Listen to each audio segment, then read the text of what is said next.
Thank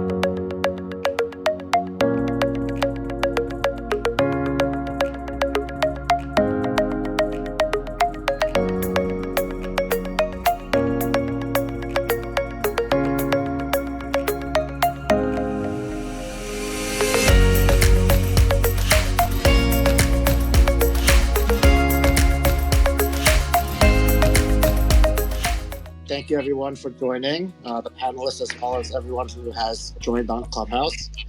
We're going to dig into a lot on trust and safety today.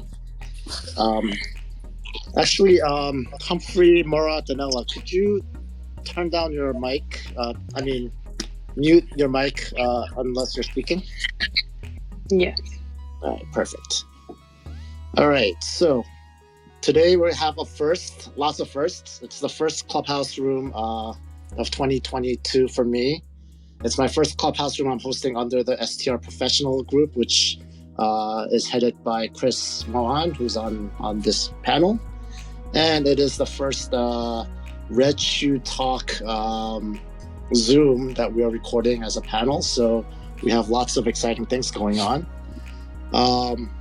But essentially today, what we have is a super power panelist of trust and safety in our industry. And they focus on both the host side as well as the guest side. And the premise of this conversation is that in 2019, the general public, about 40% were aware of short-term rentals. And today, it's about 80%. And so while that creates lots of opportunities, it also makes our industry a target for fraud because, there's a lot of money potential involved. And so with that, I think we need companies like Trustd, Autohost, SUPERHOG, and I-PRAC to help us navigate it and make sure that our industry stays safe and essentially a reputable industry. And so what I'd like to do for today is start off with brief introductions. And during the introduction, please, panelists, tell us kind of what are some of the main issues that you're seeing in terms of trust and safety today. And if there are any differences from what you're seeing today from, let's say, 2 to 3 years ago and how we're addressing it. So why don't we get started with Humphrey? Could you introduce yourself? Hi, John. Thank you very much for having me on your podcast. So I'm Humphrey. I am CEO and co-founder of SUPERHOG, and we are a trust and safety SaaS platform for short-term rentals. I think that kind of three questions that we as panelists need to be able to help platforms, marketplaces answer. That is, who are you dealing with? Who is the guest? Who is the host? Can you trust them? And then what happens if something goes wrong? And a good trust and safety solution is going to be able to help you answer all three of those questions, hopefully in a tech-enabled, seamless, and customer-efficient, friendly way. In terms of the problems, that we're seeing, you don't have to look far at all to see how much an impact payment fraud is on everyone, whether you're a host or a guest, whether it's booking a fraudulent listing or having a guest make a fraudulent chargeback claim against you. And we also do see significant levels of damage happening across short-term rental properties. And it's not so much malicious damage, it's not so much big parties. I think we're all really good at preventing those now. It's much more around lower cost damage, which hurts property managers' pockets as much as anything. Those £2,000 to £3,000 pound incidents which cause a carpet to be ruined, a sofa to be ruined, and that can very quickly turn a property manager from being profitable to being unprofitable, especially for that quarter, that booking. But yeah, pleasure to be here and discussing this important issue with such an esteemed level of colleagues. Yeah, thank you. No, those are all issues that we're all facing.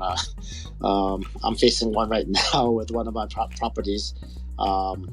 But let's move on to Chris. Could you introduce yourself and give us some information on this?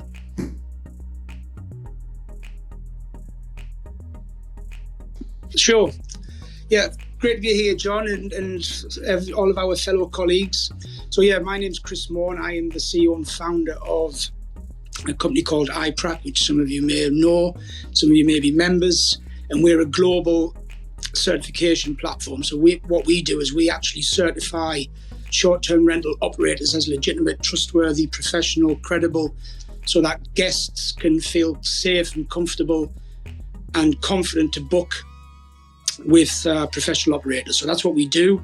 We started that in 2016, and we're now in 28 countries, and basically we've got members in all of them countries. So we're a growing platform, and we're always looking to improve the trust factor of our industry. I mean, because we're on the operator's side, we see a lot of basically the fake listing side. A lot of people jumping into the industry on fake listings, charging people, they turn up to a property that just doesn't exist. Then obviously guests are stranded without any money, without anywhere else to stay. Very bad experience. And this is happening far too much in the industry, because obviously our industry is growing, but at the same time, it's opening the door for fraudsters because there's no barrier to entry within our industry. So what we have to do is, as a global industry and all the professional operators, we have to work together to kind of find a way for us to all be a professional and identified as professional, so we can kind of leave the fraudsters out in the cold, because that's where we need to be. So we're not on the actual guest side. We leave that to Humphrey, Murat and Ela. They're the experts in that area. We concentrate on basically operating and verifying all of the professional operators out there, and that's where we continue our journey on that. So great to be here, and can't wait to get into the conversation. And I love that you're on the what is it? This conversation is both the host and guest side, and a lot of people, when we have these discussions, we're always talking about trying to prevent bad guests from coming. But yes, there are a lot of bad hosts as well, and so having that as part of our industry is really, really key to legitimizing, our category. Moving right on, Murat, could you introduce yourself? Murat, you're muted.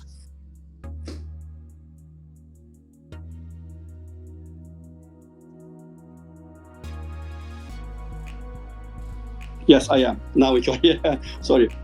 My name is Murat. I am founder and CEO of Trustd. Trustd is a next generation guest assurance system. What we are doing is we are focusing on the guest behavior. All the problems in short-term rental from the guest side, root cause of the problem is the behavior of the guest in a short-term rental. But the biggest problem, even we solve this, the biggest problem to us is this. Currently, operators, OTAs, don't share guest data. This is the biggest barrier in evolution and smooth operation of the sector. What happens in Airbnb is staying in Airbnb. What happens in VRBO is staying in VRBO. We need to democratize the guest data. Guests are global, but the problems are local. How can you solve this problem without sharing the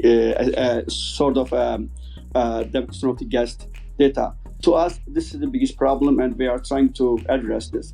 To all my friends and the companies out there who are running properties, what we are doing, what Autohost is doing, what SUPERHOG doing, and what Chris is doing is not a friction. It's not something that going to stop your operation. It is improving your operation. So we don't want to look at from the friction technology side. This is a business, and without this business, I think we will not be having a smooth operation. Thank you, John.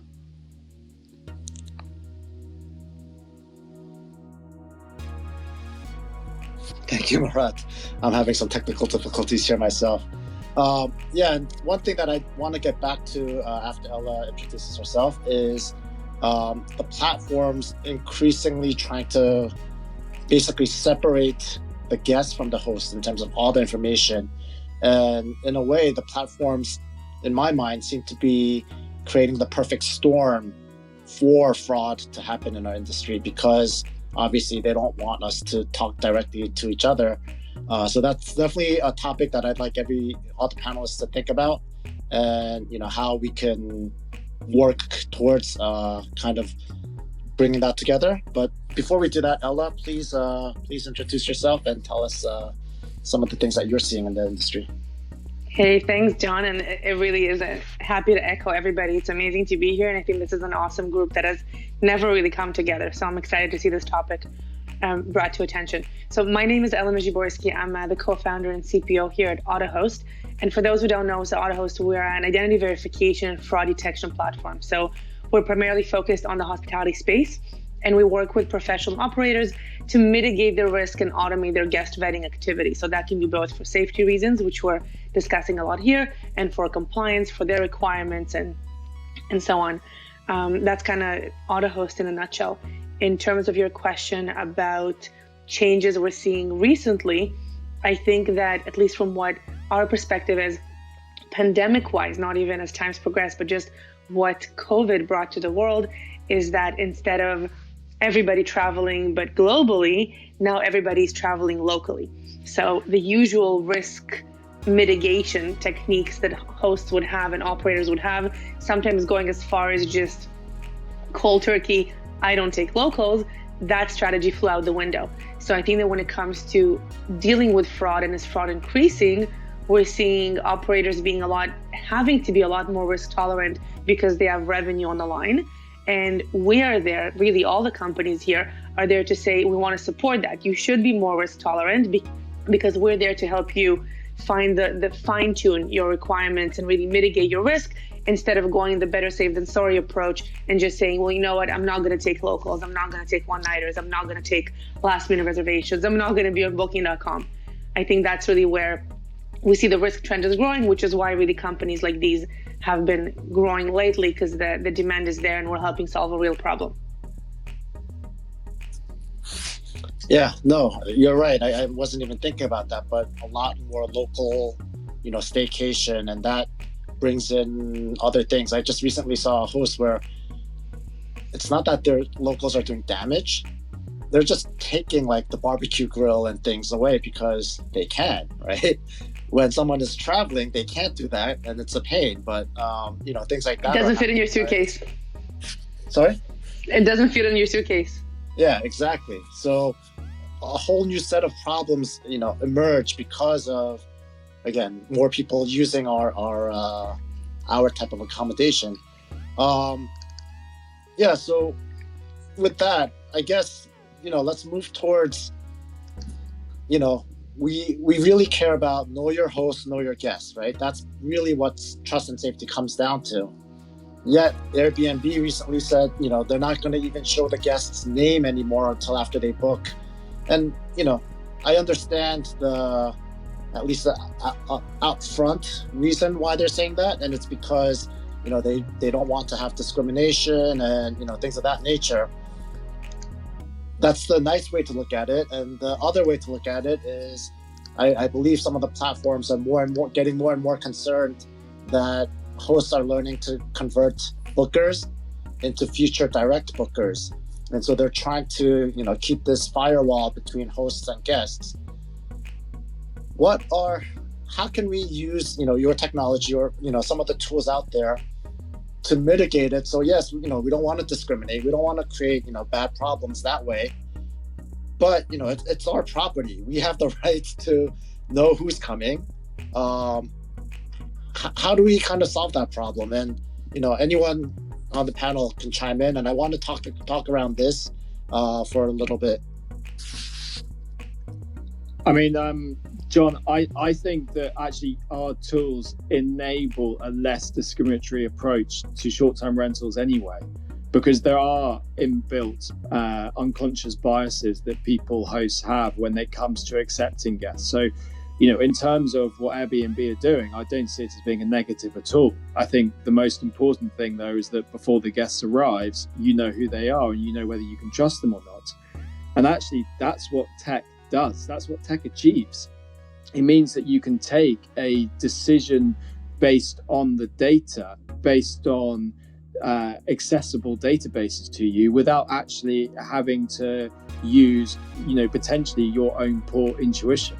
Now, that doesn't mean that intuition is not important, but certainly when it comes to, knowing who they are, the tech is going to give you a better result than you are individually as a property manager. I think that's what tech does. It helps remove bias more than anything.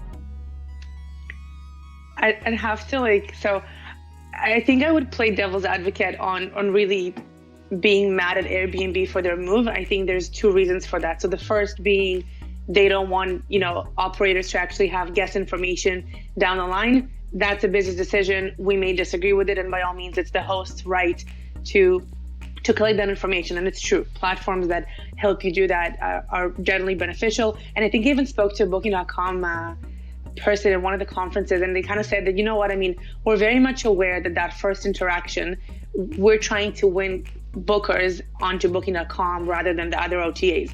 But once they're already there, if you as an operator didn't win them as a direct customer, that's on you.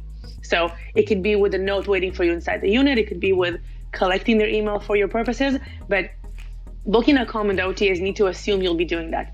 The other side of the equation, why Airbnb is doing that, which is, let's say, the valid and legitimate one, as unfortunate as it may be for operators, which is hiding names, hiding faces. That's really where you have both sides of the story. We as an operator want to see who's there, but subconsciously, part of the reason why we want to see who's coming in really is because we do have some prejudices. We do have preconceptions. Once you grow larger than just you as an operator and your gut feeling, and you have a team of 5 agents, 10 agents, who's to make the decision of whether a guest is reliable or not? And so I think that the move that Airbnb is going with, in combination with once a reservation is confirmed, like Humphrey said, then using technology to perform objective screening, to collect real data points. A person's color or orientation or height shouldn't matter. It should matter if their credit card failed, or if they used a fake name, or if they happen to be booking last minute something that doesn't fit their story. And so those objective data points, in combination with increasing your bookings on the platform, will probably help you get to a winning combination. I have a quick question on that, and I want to focus on this area for a little bit. The panelists here, you guys, are large tech companies within the space. I guess for me as an operator, whether it's Booking.com or Airbnb, there are times when someone instant books, and then it's a red flag because of various factors. Are there ways that you guys could open a conversation with the platforms where, in those cases where it's objective data points, that's the cancellation, Booking.com, you have to pay for a replacement booking, which is huge. So even though there's a red flag, you kind of cross your fingers and hope nothing happens, right? I wonder if there's a way that as an industry, we can interact a little more with the OTAs, where when you have the objective data that says this is why we need to cancel, that it's something that, the tech companies can assist trust and safety essentially on the platforms. So John. So I think trust and safety is exactly that. And I think that if you are able to demonstrate to the OTAs that actually it's not safe to have those guests come and stay, then it's not a problem cancelling those bookings. So from our experience, when we're able to provide the property manager with evidence that it's not safe to have that guest to come and stay, for instance, if the guest has got a history of GBH, grievous bodily harm, I don't think that those OTAs have an issue with the booking being cancelled. And I think actually they're very supportive of that. I think the bigger shock is that actually these people do come and stay in listing in properties. They do come, they do cause damage, and then they know where you live. So it's really important you know who they are before they come into your property in the first place. And unfortunately, you can't just rely on the OTA to have done that bit of heavy lifting for you. I know from my own experience that the verification on platforms like Airbnb is very wafer thin. If anyone goes onto their Airbnb profile now, you can change your name. You can go from being Humphrey Bowles to being Chris Maughan in 2 seconds. It's just changing the name, and you will still appear as verified. So quite frankly, you have no trust in knowing who is coming to stay with you unless you take that responsibility onto yourself and do it yourself. Murat, you're muted. I agree and echo what Humphrey and Mary said, Ella said. In addition to that, I think the independent property managers are the most vulnerable ones. Not the Airbnb, not the VRBO, but those who are running 10 property, 20 property. Those are the most vulnerable ones. They don't necessarily use PMS. They heavily rely on the OTAs, Airbnb, like the VRBOs. If we make our solution available to everybody, that will help a lot. When we design our solution, we kept this in mind. Even you have one property, you should be able to access this solution. Even you have 2 properties, you should be able to access this solution. This segment is most vulnerable, and I think if we address those segments in a seamless way, I think we are going to do a great contribution to the entire sector. Another thing is that I totally agree with Humphrey. Airbnb is very easy to change the name to manipulate yourself.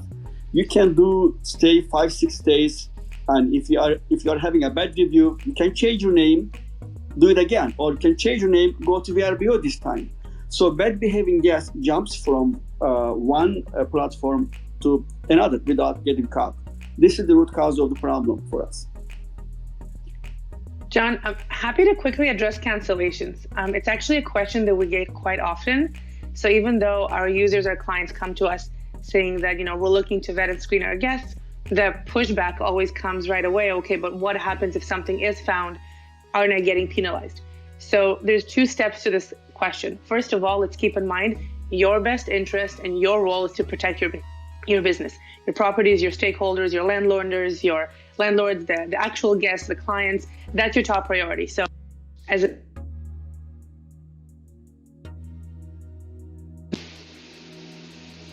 can you hear me?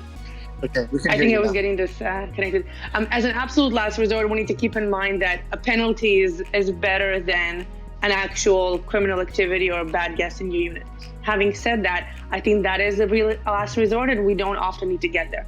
When it comes to talking to the OTAs, you initially asked whether we can facilitate anything. So no, Autohost unfortunately can't talk to Booking.com or Expedia on your behalf.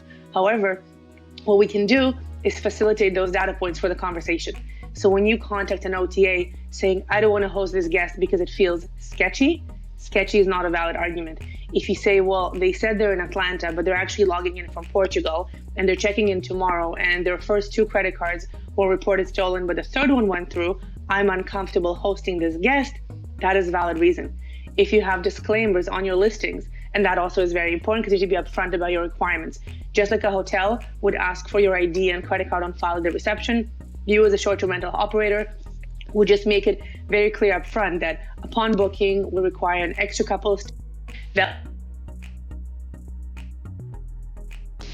Hello? I think my phone keeps disconnecting the thing. We'll require a few things, validating your ID, and if all of that is met, this will be conditional on your stay. As long as you have all of these things in place and you're respectful with the OTA, your chances of having the cancellation be acknowledged with no penalties increases 3-fold. And that's very helpful. And I think that's somewhat of an education that we need in our industry because, again, and it's a process to contact the OTAs and everything and have that conversation. But at least educating people saying that with these data points, your likelihood is a lot higher to get it canceled penalty free. I think that would be incredibly helpful. Exactly. And with that, I'd like to move on to Chris. Chris, I know you always have the other perspective about fake listings and people traveling, spending thousands of dollars getting someplace and then that property doesn't exist. Let's take this from that point of view. Well, yeah, I mean, this is the other problem, But I think from, just going back to what you were talking about earlier, with the OTAs, we have to not forget what an OTA is. They're a marketing platform. They're distributing your property to thousands and thousands of people, and that's what they earn their money out of, the commission that they earn. So they're not interested in a big way to kind of cancel reservations that you believe should be cancelled.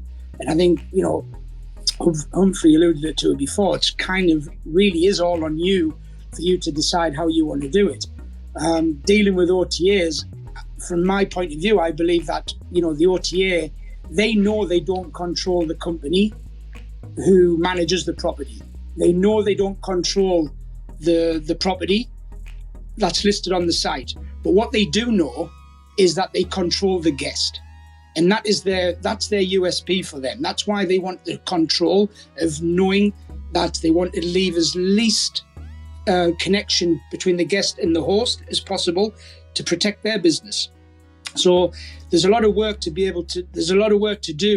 with OTAs and connecting with platforms like, SUPERHOG and Trustd and Autohost, so that you can try to get that balance right, so that hosts want to list on OTAs, and also the OTAs are respecting the hosts who are professionally managing their property. So I think that's a challenge in itself, but I think we're moving towards being able to have them conversations. From my point of view, we see more of the problems with, we don't know today how many fake listings are on Airbnb. Okay, we just don't know. On Booking.com. What we do know, and this was like 8 months ago, and hasn't been discussed, but we do know now that fraudulent operators are operating at a very sophisticated level. And there was data that came out that we found that some fraudulent operators are being able to use channel managers now to distribute fake listings on multiple distribution channels, which is frightening to think that you as a professional operator, your property, in the eyes of a guest searching through Airbnb, your property could be sat next to a fraudulent property, and the guest has no idea what that is. Now, there's a reason why fraudulent operators use Booking, like Airbnb and things like that, is to try to get the guest off the platform. That's what they're trying to do.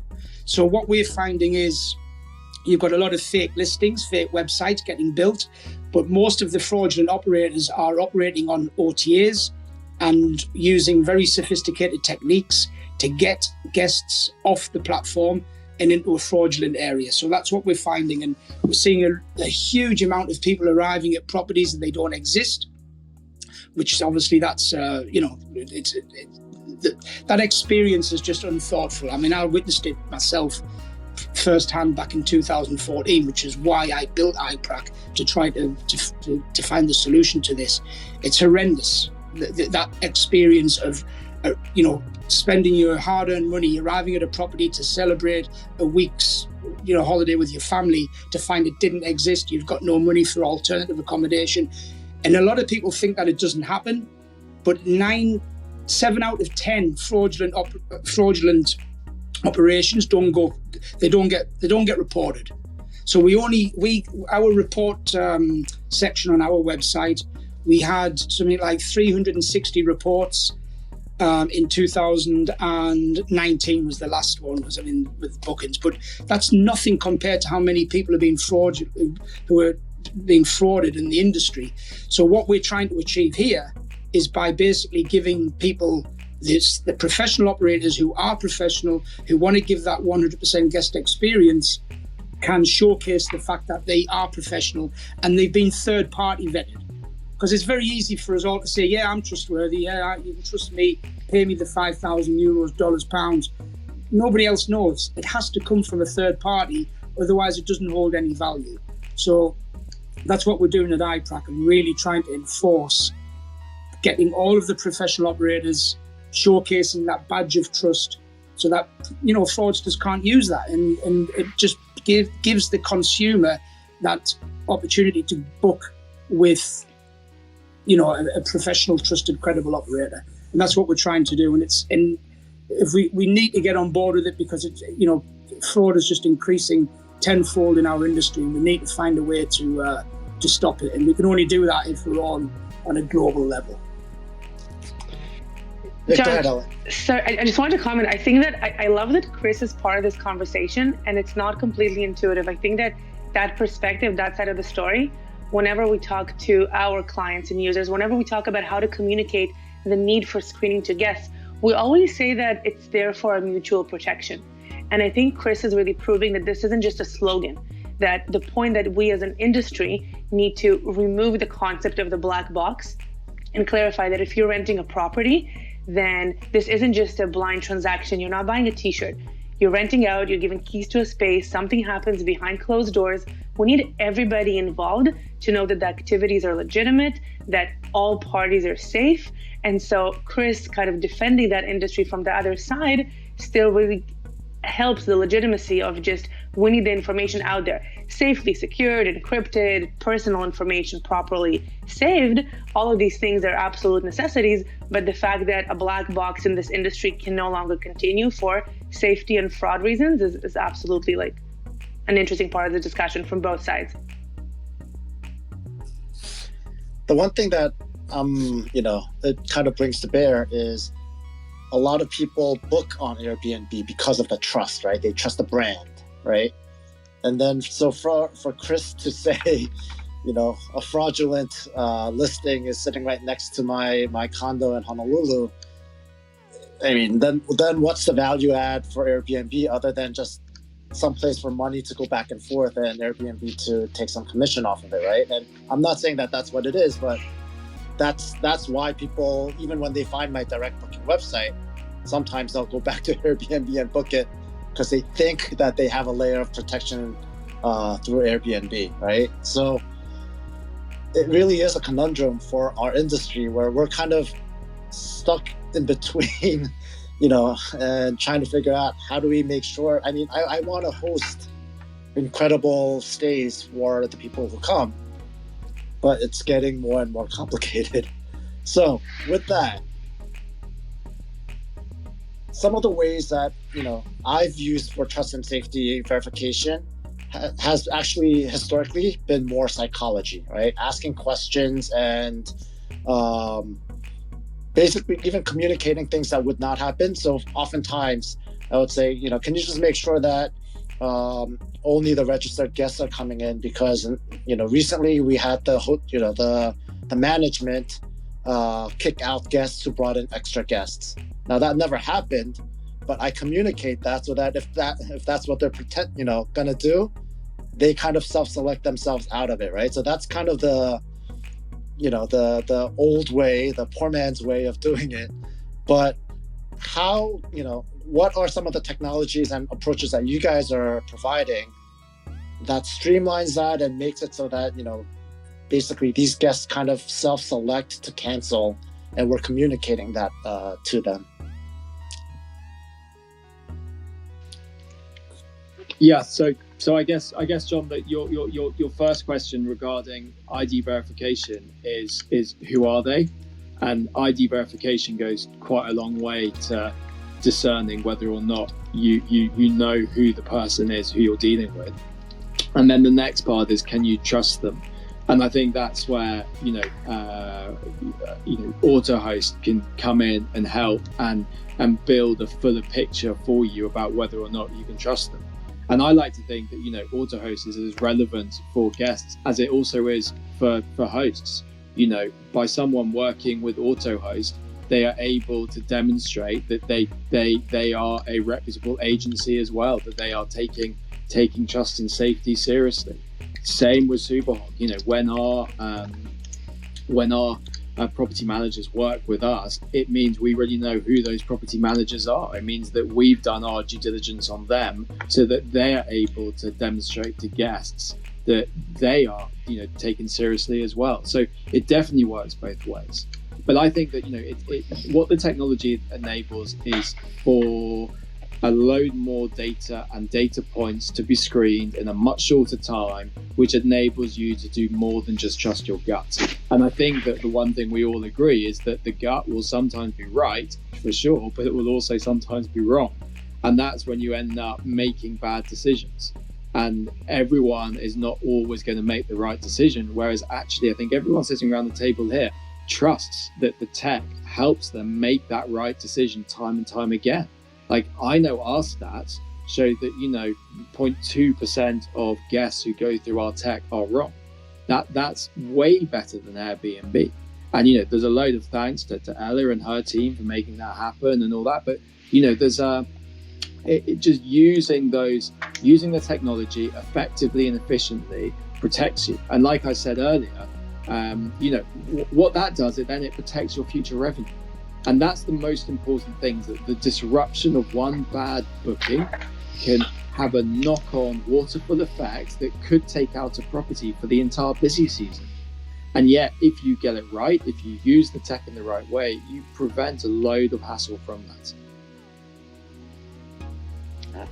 Very true. You mentioned gut feeling. I think that there's two problems with gut feeling. Sometimes it's wrong.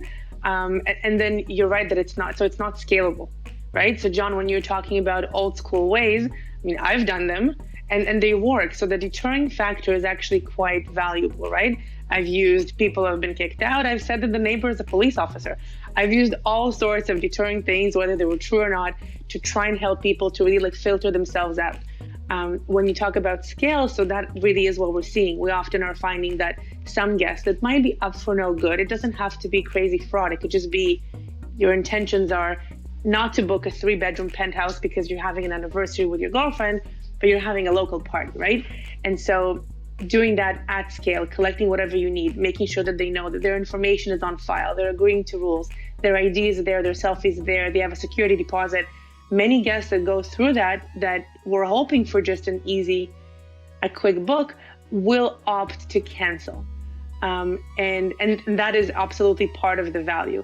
If they don't, and if something happens, then that really is where your second line of defense comes in, right? So we do the pre-screening, you should be responsible, do your due diligence, but that is where Humphrey, our partnership comes into play, is that coverage is not, like, those two are mutually exclusive.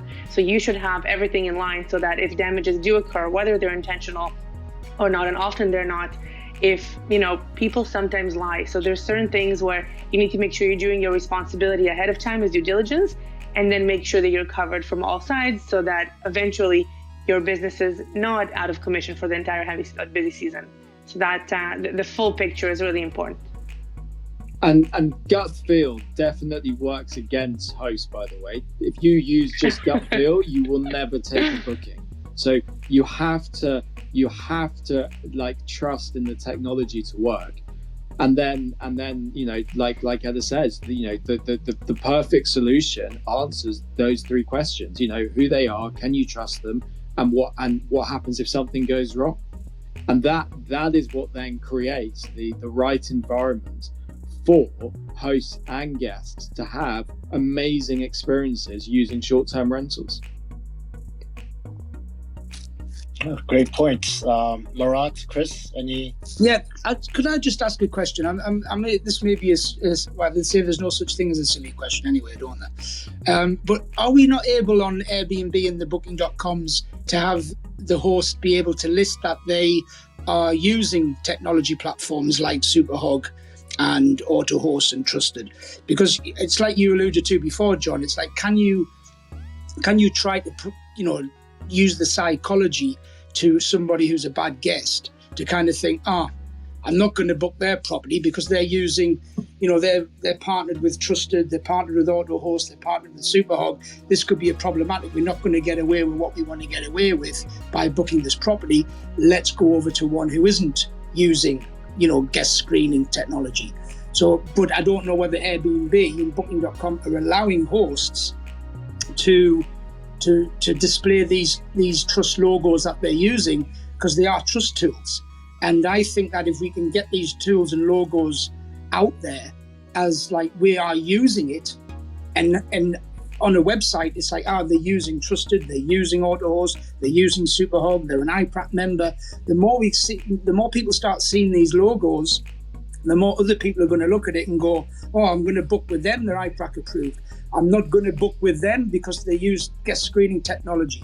If we can start bringing it to the forefront so that the bad guests can see what's going on in the industry, it probably will limit the amount of people and probably increase the amount of people using the trust tools, and then make it a lot more difficult for the bad guests to operate in the industry.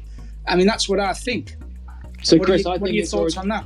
So, Chris, I think it's already happening. What we've seen through COVID is a rapid professionalization of this part of the market. And actually, if you're a property manager and you're not using these tools, then you are naturally attracting the bad actors who will see you as an easier way to hold a party. So, Airbnb are particularly brand conscious to make it available they work with anyone is going to take a load of effort. And I doubt it's going to happen, quite frankly.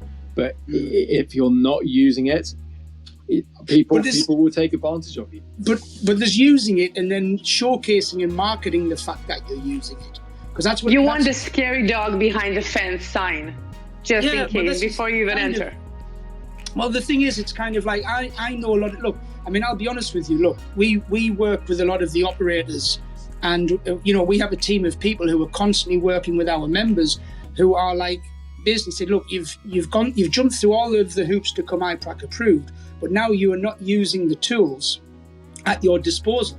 You're not putting the logo in a prominent part on your website. You're not informing your potential guests that you're I-PRAC approved. So yes, you are I-PRAC approved, but are you using the tools to the maximum of your advantage? So for instance, if you've got a property manager who is a partner of SUPERHOG, are they using the SUPERHOG name and the value of that brand to protect themselves, or are they just using SUPERHOG? We've got to educate the people who are using our tools to shout them from the rooftops. That's for me. I don't think that we have some real great technology out there. I just don't think people are talking about them enough for them to make the big impact that we need them to make. That's my opinion on it, because I'm seeing a lot of operators who are using SUPERHOG, and it's fantastic what you guys are doing. Same with Autohost, but you don't see them talking about it on social media. You don't see them talking about it on their website. So why aren't they? I actually have to disagree. They are. I just think that it's different audiences. So for an operator to be using I-PRAC, they should promote it to guests. I think it's a crazy badge of honor that they need to be proudly stating and have guests want to book with them. The better your brand gets, the more guests will want to go. I think that operators are using, Autohost, SUPERHOG, I've seen this in marketing collateral, when they talk to their clients. So their clients are not the guests. When our users are looking to expand their portfolio, to sign more deals, to go into, to talk to developers or inventory providers, that is where the mention of these types of tools come in, because you're not going to be boasting to the guest, I'm covered by SUPERHOG. What does that mean? Go ahead and wreck the place, right? So, it's valuable for the operators. We're seeing that. And by all means, Chris, I want my logo everywhere.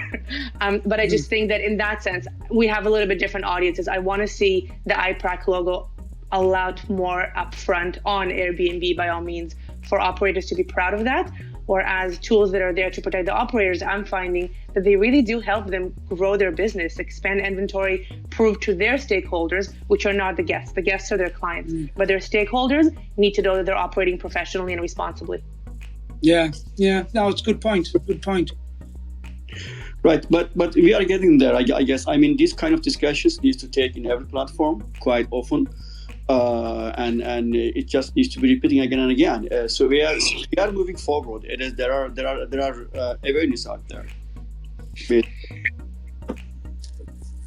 Wow, great discussion. I have another topic that I'd love to touch on, and we were talking around it just now. And then if we have time, I'd love to open the room up for a couple questions. So the topic that's been bothering me is insurance for short-term rentals have been getting out of hand. I used to use Proper Insure, and I think they were great. They had great coverage, but their premiums have just gotten completely out of hand. I mean, 2, 3, 4 times, what it would be if it was not a short-term rental property. And I understand there are more risks or more, possibility for damage. But what can, tools, companies like yourselves do so that it's not just like, you get like 5% off your premium, but like significant adjustments in insurance premium because you're helping to mitigate risk, right? Because that's all insurance is risk mitigation. And the higher the risk, the more you pay. The lower the risk, the less you pay. So what's that kind of, and SUPERHOG, I know you guys have, John, we lost you for a second.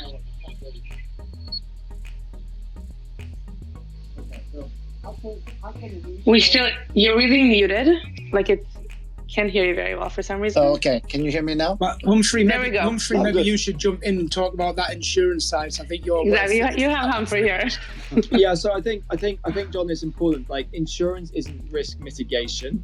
Insurance is risk transfer. So with insurance, you're transferring the risk onto someone else. So if it goes wrong, they pay for it.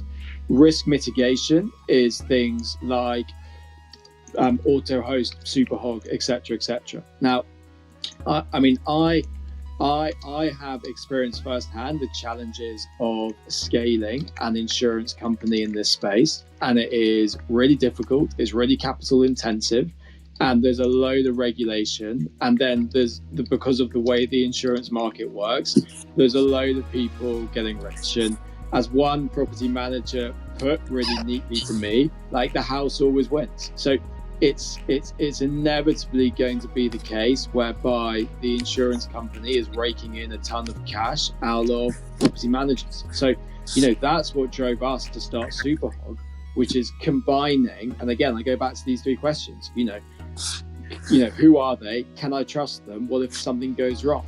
Now, if you're able to answer those first 2 questions really convincingly, simply, there is no need to pay anything extra for insurance.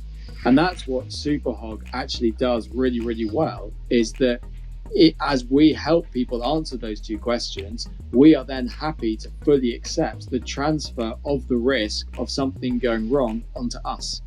And that is what then reduces the cost of insurance. So my advice to people who are paying these really high rates are, do 2 things.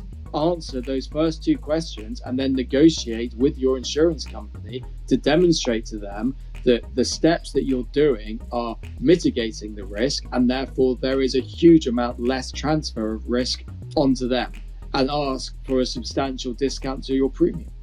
And that is what is going to bring premiums down. The vast majority of these days go without a hitch. It is bonkers to be paying such high insurance premiums from my point of view. I'll just move over to SUPERHOG's the easiest way. Yes, but we can't do a direct pitch, Chris, can we? Of course we can. I'll do it for you. There's huge value in what everyone is doing out there, and by incorporating those tools, whether it's Trustd, Autohost, I-PRAC, you will save yourself insurance premium or simply move insurer. But I agree, John, people like Safely charging $8 a day for people to come and stay. Like, that is obscene. It is obscene. Like, it's unaffordable. And trust and safety is not unaffordable if you do it right and you do it well. Yeah, I agree. If I may add to that, John, Humphrey, thank you very much to make it very, very clear. You had like 3 questions. On top of that, if I may add one more question, what is the likelihood of the same guest repeating the same problem again? This comes to the data, and this comes to the predictive analytics. If you are able to predict the guest during the booking, before the booking, that the guest has a likelihood to repeat the same problem again, then I think this is a great value to insurance companies and all the bringing up to all the smooth operation as well. This is as we collect more and more data, as we get our names more and more out there, I think we are going to have more guests in our system. that will help us to do a sort of predictive analytics that the same guest repeating the same problem on different properties. This will give a lot of information to insurance companies to be basic and host to be proactive about the incoming reservations. I think, and also being real time. Solutions need to deliver this result in real time or near real time before hosts make a decision about the reservation. As soon as reservation hits in the PMS, the result should be out there in front of the host in a real time. That is two factors. I think it will improve the smooth operation and the cost in the sector. On top of that, if the host is receiving a risky guest, he can charge the guest. He can charge premium to it, right? I mean, hey, you have damaged 5 properties before this stay. Most likely that you are risky guest, and I am charging some premium. So this can happen. Same thing is happening in credit card companies. If you have a low credit score, you are paying higher premiums to your purchase. So same thing, it can be the same thing in the short-term rental. So I think that's a really interesting point. For me, this is the crux of trust and safety. It's actually how someone who has been a bad guest once actually is able to demonstrate that they're not going to be a bad guest again. And I think that the biggest challenge that we all have is being able to help those guests go from being on the watch list to actually go to being a great guest again. Because we know that people who go traveling with their mates, they have one too many tequilas, and then they end up doing something silly to the pool. They will behave totally differently when they are going traveling with their family, looking at Ella, who's going off to Costa Rica for a month. Lucky thing. She's going to behave totally differently when she's there with her kids. So that I think is a really interesting answer. Is actually, when someone has done something wrong once, that does not mean they're going to do it again. That actually means they might be a better guest because they actually paid for the damage the first time. And it's having that kind of information flow go back into itself, which I think is so important. Right. I mean, that comes to the success of the model. If somebody is doing once, it could be an accident. He might be having a bad day. There's no problem. But the point here is we need to look at the behavioral pattern behind it. If there's a pattern in that behavior, doing it once, second, third, fifth time, then there's a behavior here. Of course, one time bad behavior, it doesn't mean the person is bad. One time good behavior doesn't make the person good. So we are looking at the pattern here, and this is what we are adding on top of screening. We are looking at this behavioral analytics, trying to capture that pattern to help industry going forward. I think Humphrey gave a really good advice about insurance premiums in terms of prove that you're mitigating the risk and demand a lower premium. It might be harder to do on a case by case, although by all means every operator should go and start an attempt. And then tools like SUPERHOG are ones that actually recognize it. So I think part of the problem with traditional insurance is that they might not recognize the risk mitigation. So you have renters insurance, that's old school. And then short-term rentals came into place. And we all saw the industry where people are saying, well, no, that's really risky. I don't want short-term rentals in my properties. But when I run a short-term rental property management company, our clients had the cleanest, tidiest, best units out there, because when you actually understand how this runs, especially the professional side of things, your properties are as safe as they can be, and you're doing more than you would otherwise. So I think that re-educating the traditional industry is step one. But in the meantime, utilizing the fact that companies like SUPERHOG recognize the fact that if you mitigate risk, if you do your proper even screening, vetting, which is why we're partnered, if you do your due diligence and you can guarantee that at least you're not doing anything malicious, we are willing to offer coverage because we understand this industry.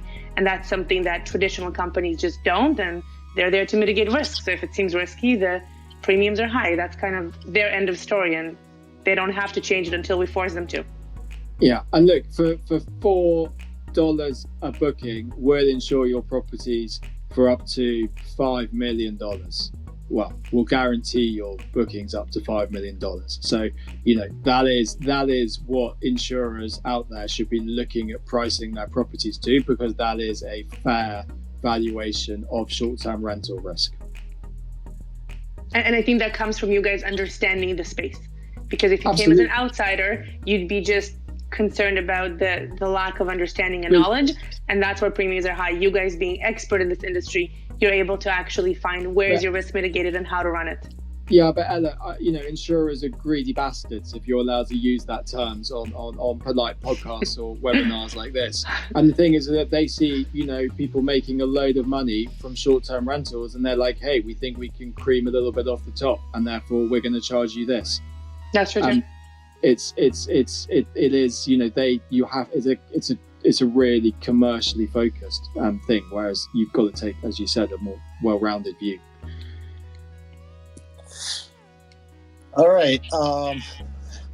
Well, this was an amazing conversation discussion around all things, safety, trust, insurance, risk. I did want to try to open up for questions, but we are running out of time. So I think, to be respectful of everyone who's on the call today, let's do our outros. Just please go through it and just not introduce, but tell everyone where they can find you, and we'll wrap up this edition of the Short-Term Rental Professional Club, as well as Red Shoe Talk. So let's start. Murat, why don't you give your first outro? Muted. I always forget this. John, thank you very much again. This has been a great talk, and I think we should repeat this in different platforms on different topics. One thing, John, we did not talk, and we should be talking, is that the rules and regulations and legality of this, privacy of data, all these things. I think this is a different topic we need to address next time. There's a huge, things to be addressed out there. So having said that, we are providing our solutions to each and every property managers out there. Even you have one property or 1,000 property, you can use our solution.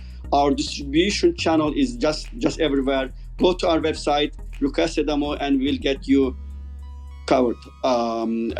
Again, being real time and also doing a deep data analytics is very important for this business to prevent smooth operation.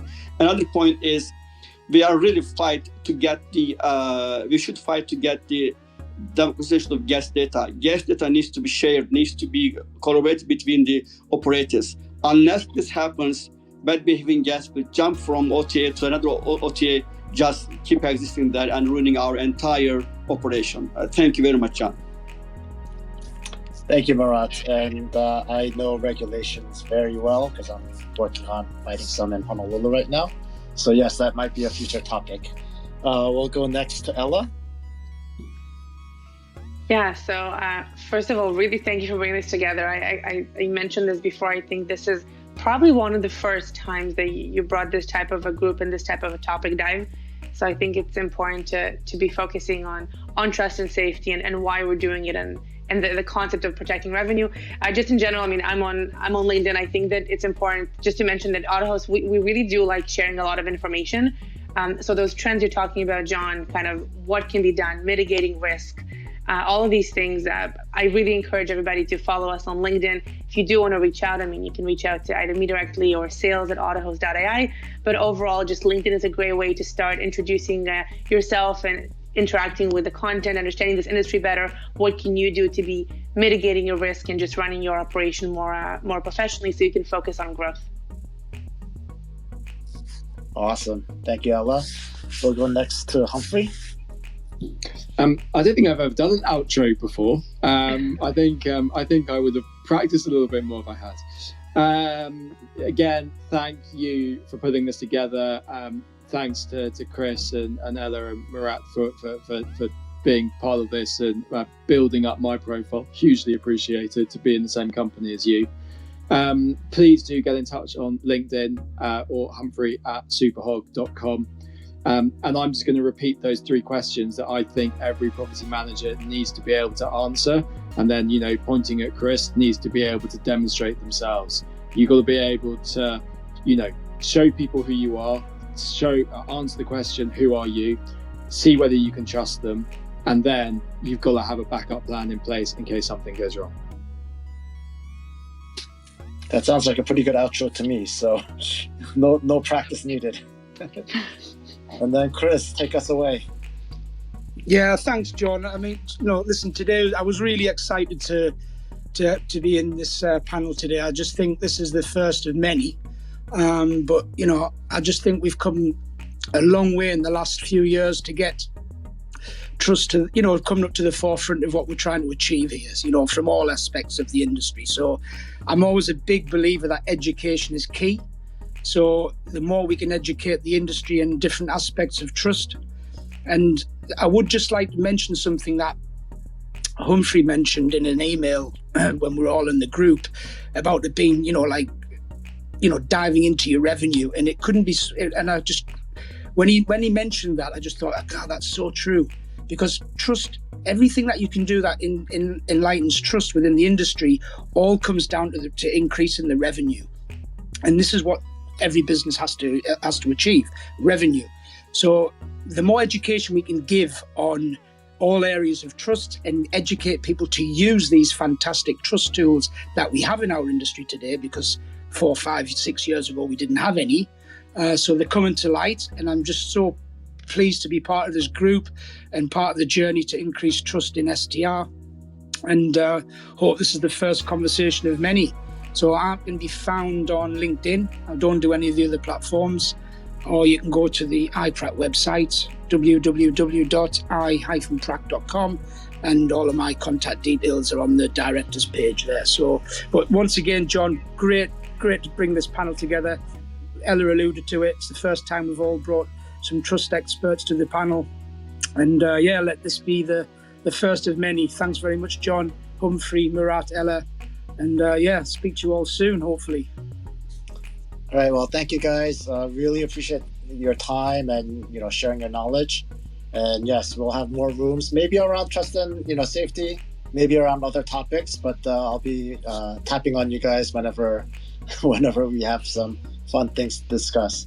So thank you again for your time, and we'll see you soon. Okay. Thanks, John. Thanks, everyone. John, take you. Take care. Thanks, John. Bye. Cheers, everybody. Bye-bye.